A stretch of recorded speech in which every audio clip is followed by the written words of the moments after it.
sejam bem-vindos à nossa aula de língua portuguesa para a terceira série do ensino médio da Rede Estadual de Goiás. Lembrando que esse é o projeto Seduc em Ação, com programas diários com aulas para o ensino médio. Eu sou a professora Dani Mesquita e o tema de hoje da nossa aula é modernismo, um conteúdo muito importante para você, estudante da terceira série do ensino médio, certinho? E também para você que está se preparando para o Enem, né? Vamos todo mundo ficar ligadinho, é aula importante para você. Então vamos lá. Dani, o que vai ter na nossa aula de hoje? Eu vou trazer para vocês as nossas expectativas, um relembrandozinho da nossa aula passada, as características da prosa regionalista da segunda geração. Nós falamos sobre a prosa como um todo e hoje nós vamos pegar a prosa regionalista nessa aula de hoje. Vamos falar sobre os autores mais importantes e as nossas referências bibliográficas. Eu tenho certeza que você vai ficar ligadinho comigo nessa nossa aula, que vai ser mamão com açúcar. Combinado? Vamos lá. Qual que é a expectativa para a aula de hoje?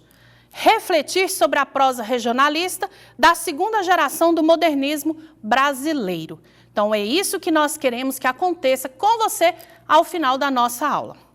Relembrando, como estava o mundo na época da segunda geração moderna? O mundo estava muito conturbado.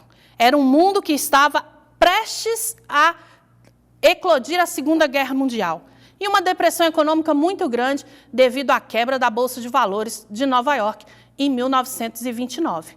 Então, essa segunda geração, ela vem em 1930, exatamente nesse contexto perturbado do mundo. Mas, além do mundo, nós temos também o nosso Brasil. O que estava acontecendo no nosso Brasil? O Brasil estava nas portas da ditadura militar. A burguesia se fortificava, houve uma reforma educacional devido à grande quantidade de brasileiros analfabetos e também tem um marco importante que foi a inauguração da USP. Então, esse é o contexto que nós temos para essa segunda geração modernista. Você não pode esquecer tudo isso que estava acontecendo, porque isso influencia na forma em que os autores vão escrever.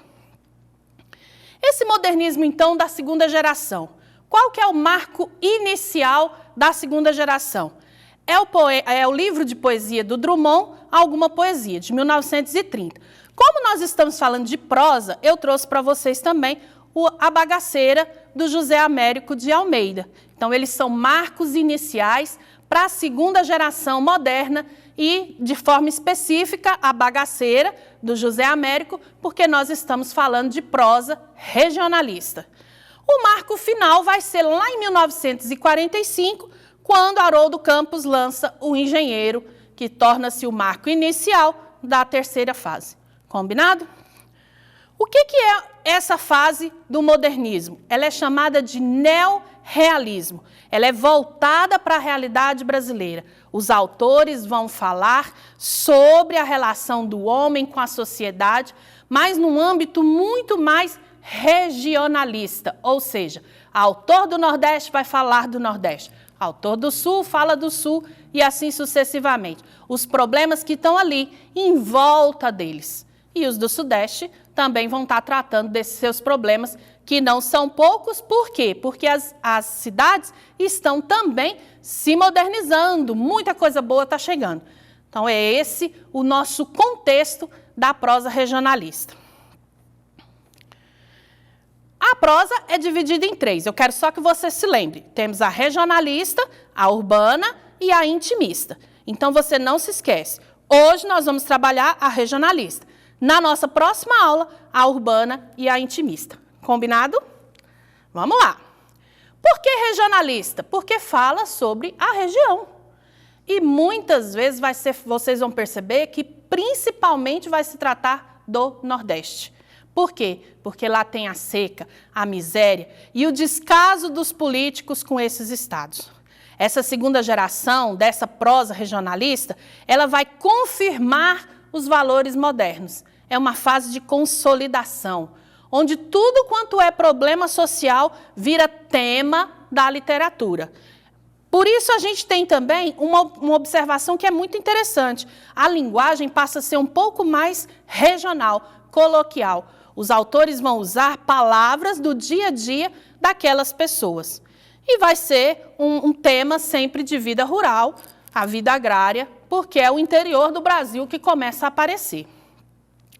Características da segunda fase: um regionalismo romântico, um romance social, uma diversidade cultural brasileira, a retomada do romantismo e do realismo, uma perspectiva determinista e uma narrativa linear.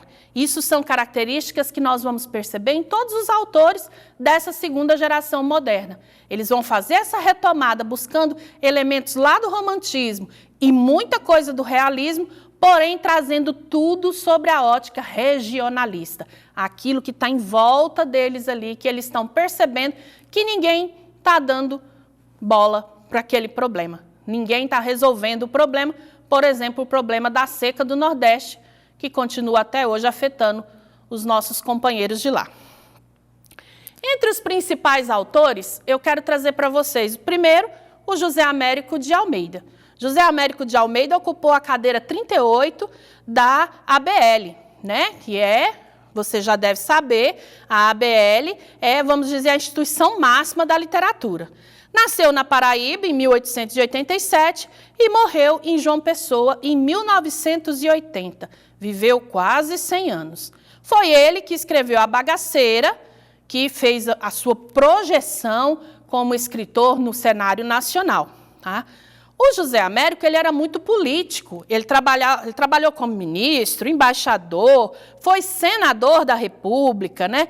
Foi ministro do Tribunal de Contas da União, trabalhou como, foi até cotado como candidato à presidência da República. Só que aí, como teve a ditadura, não teve eleição, tá certo? As principais obras do José Américo, vamos retomar A Bagaceira, não esquece, e eu queria citar para vocês A Palavra e o Tempo. É um texto muito lindo, muito bonito, e que eu te dou como uma dicasinha para você ler. Sem me rir e sem chorar. Também é um texto muito legal do José Américo, que foi uma das últimas obras publicadas dele e que tem reflexões muito importantes sobre o nosso Nordeste. Próximo autor que eu quero trazer para vocês, Graciliano Ramos. Eu particularmente adoro Graciliano Ramos. Nasceu em Alagoas e em 1933 ele desponta com tudo com o romance Caetés, né? É o mais importante ficcionista do modernismo. Por quê? Porque ele traz, assim, em todas as suas obras, essa reflexão dos problemas sociais. E o que faz com que eu goste mais do Graciliano Ramos também é uma característica dele, que ele é muito preocupado com a linguagem. Então, ele vai trazer esse traço bem próprio do Graciliano Ramos, essa preocupação de colocar o leitor lá dentro daquela região. E isso ele usa através da sua linguagem. Morreu no Rio de Janeiro em 1953. Uma vida teoricamente breve, mas de uma produção incrível, né? Aí nas obras vocês vão ver Caetés, São Bernardo, Vidas Secas, né? Dois Dedos, e finalizou lá com Linhas Tortas e Viventes das Alagoas, Costumes do Nordeste, as últimas obras de Graciliano Ramos.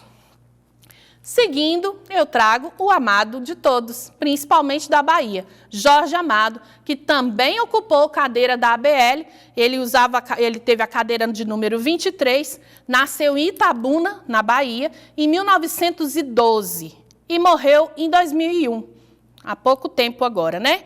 Aos 14 anos já trabalhava em jornal, casou-se 2 vezes, com Matilde Garcia Rosa e depois com Zélia Gattai, e é um dos mais premiados autores brasileiros. Os seus livros foram adaptados para muitos idiomas e de muitas formas diferentes. Cinema, teatro, rádio, televisão, até mesmo história em quadrinho foi feito com essas obras de Jorge Amado. Uma produção muito grande, muito extensa, muito rica no que quer dizer Bahia. Ele mostra assim com força o que é a Bahia. País do Carnaval e Hora da Guerra são os 2 principais. Trago também José Lins do Rego, que foi quem me iniciou na carreira de estudar literatura. Eu ouço até hoje a minha professora declamando um poema de José Lins do Rego. Também ocupou cadeira na ABL, nasceu na Paraíba, morreu no Rio de Janeiro e entrou em contato com a literatura falando com Raul Pompeia, o Ateneu. Era um cara tão esperto que travou uma discussão com Machado de Assis sobre Dom Casmurro. E aí as obras dele, Menino de Engenho, Você Não Pode Deixar de Ler, Riacho Doce, Fogo Morto, O Vulcão e a Fonte. Por último, eu quero trazer para vocês ela, Raquel de Queiroz, cadeira 5 da ABL, uma cearense retada, né, que morreu no Rio de Janeiro em 2003 e que era parente de José de Alencar. Nos anos 30, publicou 15, que foi o romance que trouxe ela para a literatura, e além de todos os feitos, ela também participou de uma sessão na ONU, em 1966. As obras de Raquel, o 15, Caminho das Pedras é uma que eu gosto muito, e Dora Doralina, eu queria citar para você como uma orientação para a sua leitura. As nossas referências bibliográficas estão chegando. Eu quero dar um agradecimento muito especial ao meu companheiro de trabalho, professor Ivair, que contribuiu com essa aula para mim. Muito obrigada, Ivair. E muito obrigada a você, que ficou ligadinho comigo. Não esquece que na nossa próxima aula a gente vai falar sobre a prosa urbana e intimista. Fica ligado, porque amanhã nós vamos ter aula para os estudantes da primeira série do ensino médio. É aula de matemática e geografia. Não esqueçam, essas aulas são transmitidas também pela Rádio FM 90,1 e a AM 1270. Forte abraço e até a próxima. Valeu, galera! Fica com Deus!